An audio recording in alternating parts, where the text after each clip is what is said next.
Bonjour, je m'appelle Rodolphe Bertrand, je suis le responsable de la restauration numérique chez Ivanti. À ce titre, je m'occupe des équipes d'étalonnage, de la restauration image et de la restauration son, ainsi que toutes celles de conformation et de fabrication des deliveries. Quand j'étais adolescent, j'étais vraiment un cinéphile. Je fréquentais les salles du quartier latin et la cinémathèque. Travailler à la cinémathèque, c'est évidemment comme le Graal de la restauration. Voilà. Alors voilà, ici c'est un bon exemple. Il manquait carrément 3 images dans l'animation. Ok. Une bonne restauration est une restauration qui ne se voit pas. Je travaille en tant que restauratrice au sein de l'équipe de restauration. Mon but dans la restauration, c'est d'optimiser les filtres pour avoir le meilleur résultat possible. Donc on a la chance de travailler avec la Cinémathèque qui nous offre cette chance-là, d'arriver à préserver pour les futures générations tous ces trésors.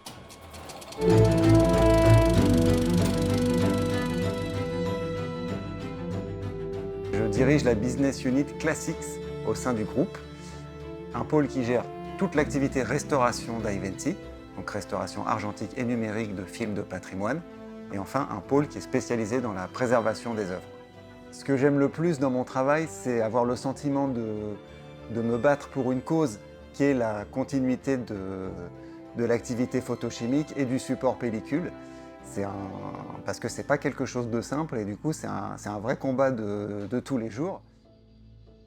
La diversité des projets sur lesquels on travaille est vraiment une chance parce qu'on va travailler en restauration sur des films très anciens et on va travailler aussi sur des tournages de films en pellicule ou de clips ou de publicités. Et on a travaillé pour des artistes comme Jay-Z et Beyoncé, Kanye West, pour The Weeknd, qui ont fait des clips en pellicule. Et c'est cette diversité qui est aussi très enrichissante.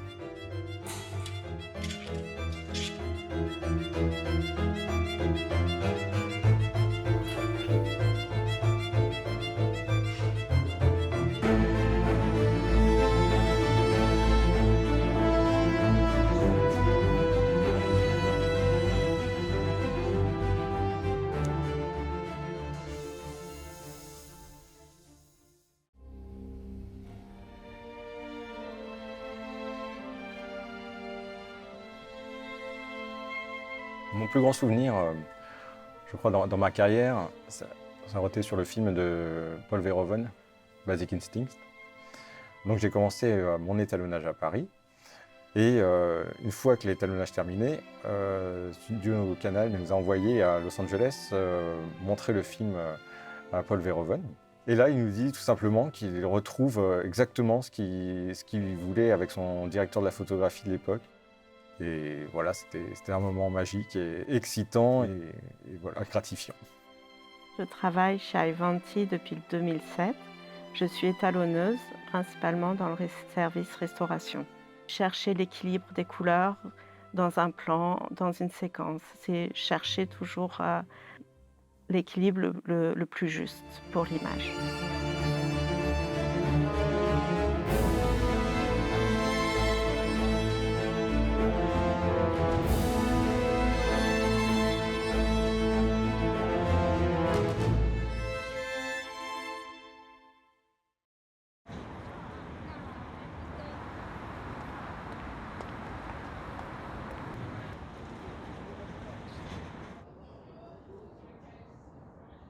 Ce qui me plaît le plus dans le travail de la post-production, c'est vraiment d'accompagner les équipes créatives, le réalisateur, le producteur, le directeur de post-production. On travaille tous ensemble sur un projet créatif, sur une œuvre. Et c'est un vrai plaisir au quotidien de pouvoir trouver des solutions et d'accompagner tous les talents sur la création d'un film ou d'une série. On travaille actuellement sur 40 projets à peu près, mais on a la chance d'avoir travaillé sur Jeanne du Barry, sur Omar Lafraise, sur une petite dizaine de projets qui ont été présentés à Cannes.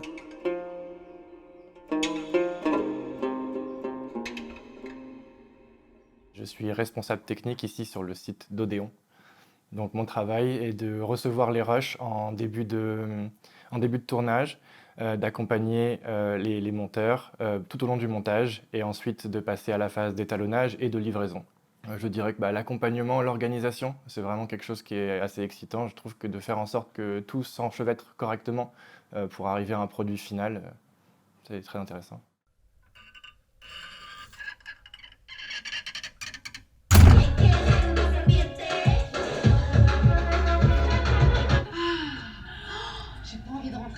Le son est extrêmement important. Quand on parle du cinéma, on a tendance à toujours avoir référence l'écran, mais le son est presque plus important que l'image.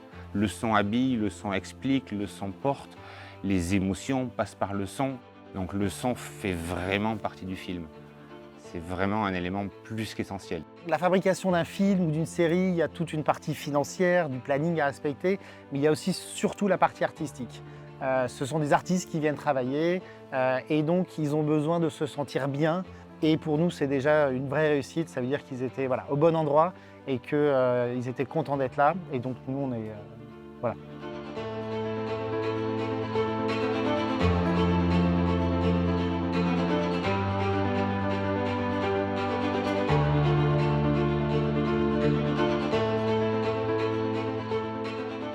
Grâce à Transperfect et aux infrastructures de Transperfect, on va pouvoir s'ouvrir beaucoup plus sur le monde. Et c'est ce qu'on va faire dans les mois qui viennent. C'est vraiment faire rayonner le savoir-faire technique français dans le monde grâce à Transperfect. Avec Transperfect, on est honoré d'intégrer des nouvelles activités, notamment le laboratoire photochimique, la restauration, le stockage et la post-production. Donc l'idée est vraiment pour nous, sur le long terme, de pérenniser l'activité, mais aussi d'apporter des choses nouvelles, bien entendu dans le respect de la tradition et du savoir-faire d'une activité qui a aujourd'hui plus de 100 ans. On est vraiment très content de pouvoir développer, de pouvoir déployer notre savoir-faire en France et à l'international. On n'est pas à la cérémonie des Césars, on n'est pas au Festival de Cannes. Cependant, j'aimerais tous vous remercier. La Cinémathèque et toute son équipe qui nous accueille, nos clients fidèles qui nous font confiance, ainsi bien évidemment que toutes les équipes d'I20 qui travaillent passionnément pour le cinéma, la télévision et toutes les œuvres que nous avons plaisir à écouter et voir sur nos télévisions et dans les salles de cinéma. Merci beaucoup.